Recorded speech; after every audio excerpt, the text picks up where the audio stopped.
My name is Ian. I'm 55 years old. And when I was about 31 or 32 years old, a friend of mine said, "What's that on your elbow?"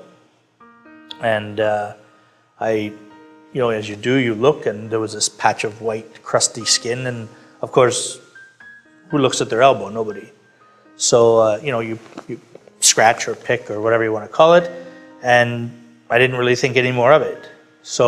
But as that summer wore on, it spread quite rapidly to my arms, and including severe itching and discomfort, bleeding, etc., etc. By the next summer, I couldn't wear a short sleeve shirt in public without someone saying, "What did you do to your arm?" or your arms, or "Ooh," just something like that. So I took to wearing long sleeve shirts all the time. And I never wore short pants anyway, so it wasn't an issue for me. But it had, by that time, spread to my shins. Around that time, I went to my family doctor and I said, "Okay, what's going on here?" And he sent me to a dermatologist. And the dermatologist said, "You have psoriasis. Is there a history of it in your family?" And I said, "No, absolutely not." Very luckily for me, this dermatologist in Mississauga, Ontario, had dealt with psoriasis almost exclusively in her dermatology practice. During this time, of course, I was doing the creams and still, not getting relief per se. Right away, they said, "Okay, you need to go on the bath treatment," which consists of a tar-based chemical. So you're doing this up to 3 times a week, driving into the city, parking your car, going into the clinic, undressing, bathing, dressing, driving out of the city. It's an hour and a half out of your day. From the bath treatment, I progressed to light treatment.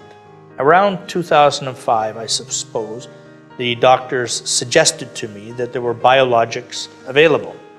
Now, also about 2005, I started to develop pain in my joints, in my hands, my knees, that was unexplained.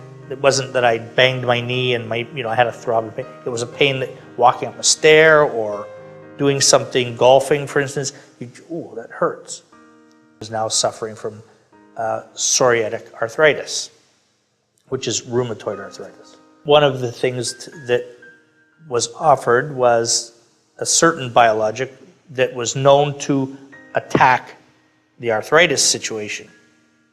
One of the possible side effects was that it might clear the skin. So I wouldn't do it for a long period of time. Around 2010, I finally said, when I couldn't really hold a coffee cup, I couldn't squeeze it, I said, "Okay, I'll try it." Almost overnight, I noticed a severe change in my arthritis. It almost disappeared. And within perhaps a month of that, my skin became almost normal. This was amazing to me because now suddenly I could go on a vacation and not have to wear a t-shirt or not be walking around with a linen long sleeve shirt on. It was really life-altering for me. It didn't have any impact on my family or friends. People either like you or they don't like you. I think it gave me a new awareness for people with disability, because you suddenly look at other people the way you're being looked at, and you realize that people have to deal with this all the time. The biggest change for me was being able to conform to the norm again and not have to deal with the constant, "What did you do to yourself?" Like, people ask you as if you stuck your arm in a meat grinder on purpose. You don't want to look like that. It's not something you choose to do. It's what happens to you.